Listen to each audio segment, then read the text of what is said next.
Hello students. अपने previous video के अंदर मैंने आप लोगों को पढ़ाया कि ब्रीथिंग क्या होती है, ब्रीथिंग किस तरीके से इंस्पायरेशन और एक्सपायरेशन की स्टेप्स के थ्रू होती है, गैसेस का एक्सचेंज हमारी बॉडी में किस तरीके से होता है।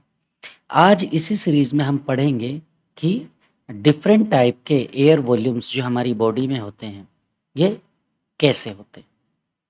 जैसा कि आप लोग सभी जानते हैं कि मानव शरीर जो है पंच तत्वों से मिलकर बना है, तो इसमें एक तत्व वायु भी होती है।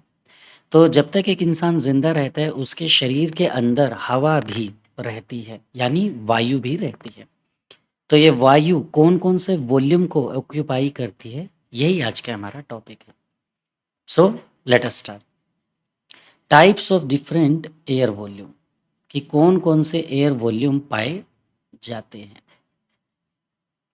पहला, टाइडल वॉल्यूम। क्या होता है ये? It is the amount of air that normally goes in and out of the lungs during the effortless normal breathing is called tidal volume. Simple शब्दों में, जब हम लोग रेस्ट की पोजीशन में बैठे हुए हैं और उस समय जब हम सांस लेते हैं तो कितनी हवा हमारी शरीर के अंदर आई और कितनी हवा हमारी बॉडी से बाहर गई बिना किसी एफर्ट के, इसी को कहते हैं tidal volume. So it is the amount of air that normally goes in and out of the lungs during effortless normal breathing is called tidal volume. It is about 500 milliliter in adult person. तो किसी भी एक adult इंसान के अंदर tidal volume 500 ml होता है। ये जब जब हम एक्साइटेड होते हैं या हम कोई एक्टिविटी कर रहे होते हैं, सो उस समय ये बढ़ जाता है, यानी it increases during excitement and activity. क्योंकि जैसे मान लीजिए हम स्पोर्ट्स में कोई एक्टिविटी कर रहे हैं या we are excited for some surprises, तो उस केस में ये जो एक्साइटमेंट है ये हमारे दिमाग को ज़्यादा सोचने के लिए, काम करने के लिए एक्साइटेड कर देता है और दिमाग को ज़्यादा काम करने के लिए ऑक्सीजन की ज़रूरत होती है। तो इसी वजह से टाइडल वॉल्यूम एक्साइटमेंट और एक्टिविटी में बढ़ जाता है। The next one is complementary volume या इंस्पायरेटरी रिजर्व वॉल्यूम। क्या होता है ये? It is the amount of air that can be inhaled forcefully after a normal inspiration. Simple शब्दों में कि रेस्ट की पोजीशन में हम बैठे और हमने नॉर्मल सांस को अंदर लिया और फिर उसके बाद हमने फोर्सफुली और जितना ज़्यादा हवा को अंदर ले सकते थे उसे लिया, इसी को हम बोलते हैं इंस्पिरेटरी रिजर्व वॉल्यूम, यानी amount of air that can be inhaled forcefully after normal inspiration. Normal inspiration के बाद हम ताकत लगाकर और जितना ज़्यादा ऑक्सीजन को या हवा को अपने अंदर स्टोर करते हैं या लेते हैं, उसे ही इंस्पायरेटरी रिजर्व वॉल्यूम कहा जाता है। ये एक एडल्ट पर्सन के अंदर 2500 ml होता है, यानी 2.5 लीटर एयर जो है इंस्पायरेटरी रिजर्व वॉल्यूम के तौर पर हमारी बॉडी में आ सकती है। Okay, expiratory reserve volume. So it is the amount of air that can be exhaled forcefully at the end of quiet expiration. यानी कि जब हम हवा को यानी एक्सपायर करते हैं, ऑक्सीजन को या हवा को हम अपनी बॉडी से बाहर निकालते हैं, तो फोर्सफुली हम कितना एयर को अपनी बॉडी से बाहर निकाल सकते हैं, इसे हम कहते हैं एक्सपायरेटरी रिजर्व वॉल्यूम। यानी एक नॉर्मल एक्सपायरेशन के बाद फोर्सफुली जितनी हम एयर को अपनी बॉडी से बाहर निकालते हैं उसे एक्सपायरेटरी रिजर्व वॉल्यूम कहा जाता है। कितनी होती है ये? तो एक नॉर्मल एडल्ट पर्सन के अंदर 1000 ml यानी 1 लीटर तक हम एयर को अपनी बॉडी से बाहर फोर्सफुली निकाल सकते हैं। वाइटल कैपेसिटी, ये एग्जाम्स में अक्सर पूछा जाता है, सो ये आपको हमेशा याद रखना है।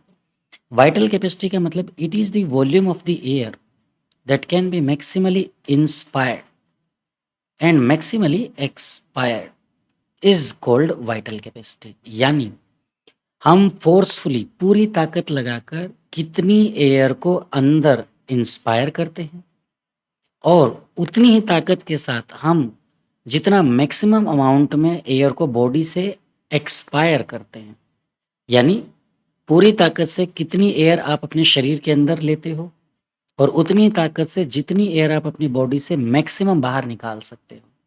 तो इस मैक्सिमम इंस्पायरेशन और मैक्सिमम एक्सपायरेशन को ही वाइटल कैपेसिटी कहा जाता है। क्लियर है स्टूडेंट्स? वाइटल कैपेसिटी बहुत ज़्यादा इंपॉर्टेंट है। इसकी लोवरिंग से, यानी lowering of vital capacity reduces the capacity of strenuous work, यानी कि अगर आपकी वाइटल कैपेसिटी कम है, यानी आपकी बॉडी के अंदर एयर का इंस्पायरेशन और एक्सपायरेशन अच्छे से नहीं हो पा रहा है, तो इसकी वजह से स्ट्रेनस वर्क, यानी जिस काम को करने में ज़रूरत से ज़्यादा ताकत लगती है, जैसे हम जिम जाते हैं तो जिम में हमारी ज़्यादा ताकत लगती है ना, तो ये स्ट्रेनस वर्क है।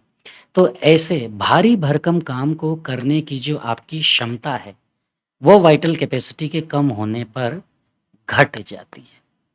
See how much important is vital capacity? कितनी होती है? तो मेल्स के अंदर ये 4,500 मिलीलीटर, यानी 4.5 लीटर होती है, और फीमेल्स के अंदर ये 3 लीटर होती है। इस वाइटल कैपेसिटी से कम होना आपको फिजिकली कमज़ोर बना देता है। ये है सिंपल शब्दों में वाइटल कैपेसिटी की इंपॉर्टेंस।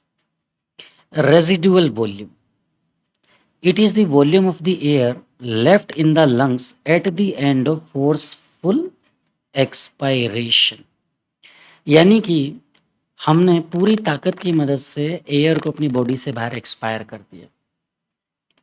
तो क्या इसका मतलब ये कि हमारे शरीर में बिल्कुल भी एयर नहीं है? नहीं, एयर हमारी बॉडी के अंदर फोर्सफुल एक्सपायरेशन के बाद भी रहती है। तभी तो मैंने बताया कि वायु भी एक तत्व है जिससे हमारा शरीर बना है और हवा हमारे शरीर में हमेशा रहती है।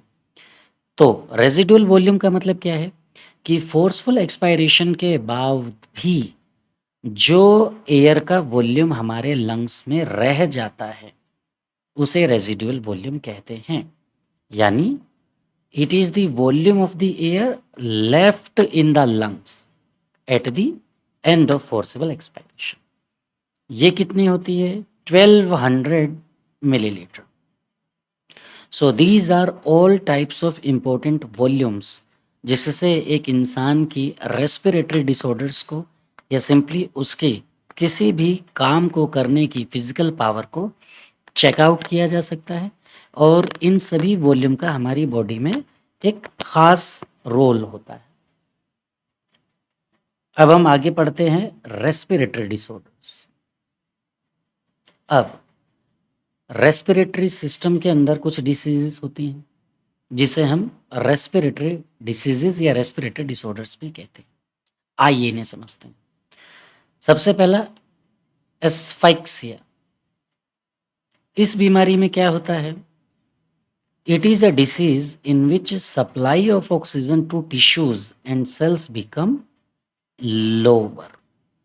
सिंपल शब्दों में इस बीमारी के अंदर हमारी टिश्यूज़ को और हमारी सेल्स को जो ऑक्सीजन मिलती है उसकी सप्लाई कम हो जाती है, यानी जितना हमारी सेल्स को टिश्यूज़ को ऑक्सीजन चाहिए उससे कम ही हमको मिलती है। कारण क्या है इसका? It is caused due to the stoppage in the supply of oxygen. तो ये बीमारी इस वजह से होती है क्योंकि ऑक्सीजन की सप्लाई में स्टॉपेज आ जाती है। क्यों? Filling of water and mucus in the alveoli of lungs, यानी वाटर और म्यूकस ये लंग्स के अंदर एल्यूवियली में इकट्ठे होने लग जाते हैं। इसके साथ साथ अगर हमारे इन्वायरमेंट में कार्बन मोनोऑक्साइड की प्रेजेंस ज़्यादा है तो उसकी टॉक्सिसिटी से भी हमको ये बीमारी होती है। जैसा कि स्टूडेंट्स आपने पढ़ा होगा या सुना होगा कि किसी भी बंद कमरे के अंदर अंगीठी को जलाकर नहीं सोना चाहिए। क्यों नहीं सोना चाहिए? क्योंकि कार्बन मोनोऑक्साइड गैस का प्रोडक्शन होता है और ये कार्बन मोनोऑक्साइड गैस पॉइजनस होती है जो हमारी बॉडी के अंदर हीमोग्लोबिन के साथ कार्बोक्सी हीमोग्लोबिन बना देती है और ऑक्सीजन की सप्लाई को रोक देती है। पॉइजनस नेचर होने के कारण इंसान में ऑक्सीजन की कमी हो जाती है और सुबह तक वो इंसान डेड बॉडी बन जाता है। तो इसलिए मैंने कहा बंद कमरे में अंगीठी को जलाकर नहीं सोना चाहिए, क्योंकि कार्बन मोनोऑक्साइड की टॉक्सिसिटी के कारण एस्फिक्सिया भी होता है। नेक्स्ट, ब्रोंचिटीज। ब्रोंचिटीज का मतलब क्या होता है? ब्रोंची में जलन होना। So inflammation of bronchi is known as bronchitis. क्यों होता है ये किसी इन्फेक्शन के कारण हो सकता है या इरिटेशंस के कारण भी होता है। सिंपली शब्दों में, मान लीजिए आपने कुछ ऐसा खाया जो आपकी ट्रेकिया में गया और ब्रोंचिटीज में हल्की सी जलन प्रोड्यूस कर दी। इन्फेक्शन भी हो सकता है। पोलन ग्रेन्स वगैरह भी आपने इनहेल किए, तो अगर वो छींक से बाहर नहीं निकले और किसी तरीके से ब्रोंची में चले गए तो वहाँ पर इन्फ्लेमेशन को प्रोड्यूस कर सकते हैं। अस्थमा, इसके बारे में तो आप सभी जानते ही होंगे। ये वो रेस्पिरेटरी डिसीज़ है जिसकी वजह क्या होती है? Allergic reactions. अब वो फ्लावर्स के चाहे पोलन ग्रेन्स हो या फिर डस्ट, या कुछ लोगों को इवन फूड मटेरियल से भी अस्थमा यानी एलर्जिक रिएक्शन होते हैं और उस एलर्जिक रिएक्शन की वजह से अस्थमा होता है। सो अस्थमा बेसिकली क्या है? It is a response of our body to allergic reactions. It is a respiratory disease which is caused due to allergy from pollen grains of the flowers, dust, various food material. तो जिन लोगों को asthma होता है उन लोगों को smoking नहीं करनी चाहिए, क्योंकि स्मोकिंग की वजह से लंग्स की जो वाइटल कैपेसिटी वो अगेन रिड्यूस हो जाती है और अस्थमा की बीमारी और बढ़ भी सकती है। Next, pneumonia. अक्सर कॉम्पिटिशन्स में पूछा जाता है, नीट की एग्ज़ाम में पूछा जाता है कि निमोनिया किसकी वजह से होता है। तो निमोनिया होता है बैक्टीरिया जिसका नाम है डिप्लोकोकस निमोनियाई। निमोनिया में क्या होता है? In pneumonia lymph and mucus accumulate in the alveoli, यानी लिम्फ और म्यूकस जो है एल्वियोली में जमा होते चले जाते हैं, इकट्ठे होते चले जाते हैं, ब्रोंचियोल्स में इकट्ठे होते चले जाते हैं, जिसकी वजह से चेस्ट में कंजेशन होता है, यानी सांस लेने में दिक्कत आती है, इंसान को खांसी भी आती है और सीने में दर्द होता है। तो ये 4 मेन रेस्पिरेटरी डिसऑर्डर्स मैंने आपको बताए हैं। इनके अलावा कफिंग, खांसना, स्नीजिंग, छींकना, टीबी, ट्यूबरक्लोसिस, इसको हमने अभी डिस्कस नहीं किया है, ये सीनियर क्लास में 11th-12th में आप लोग डिस्कस करोगे। एम्फिसीमा, कुछ ये भी रेस्पिरेटरी डिसऑर्डर्स होते हैं जिनको हमें समझना चाहिए और इन्हें हम बड़ी क्लासेस में यानी 11th-12th के अंदर पढ़ते हैं। तो आज मैंने आपको बताया कि हमारी बॉडी के अंदर एयर किस तरीके से पाई जाती है in the form of different air volumes, और किस तरीके से रेस्पिरेटरी डिसऑर्डर्स हमारी बॉडी के अंदर कौन कौन से हो सकते हैं, इनको हमने पढ़ा। आज मैंने आपको बहुत ही यूज़फुल इन्फॉर्मेशंस प्रोवाइड की हैं। ये सभी तरह के टाइडल वॉल्यूम्स और ये रेस्पिरेटरी सिस्टम ये स्कूल एग्ज़ाम में शायद नहीं पूछे जाएं, बट ये सभी मेडिकल एग्जामिनेशंस में ज़रूर पूछे जाते हैं। So you must learn from this video. Please like us, comment us, subscribe us if you like our content. Please motivate us. That's all for the day. अपने नेक्स्ट वीडियो में हम लोग start करेंगे ट्रांसपोर्टेशन को, क्योंकि आज आपका respiration का टॉपिक पूरा फिनिश हो चुका है।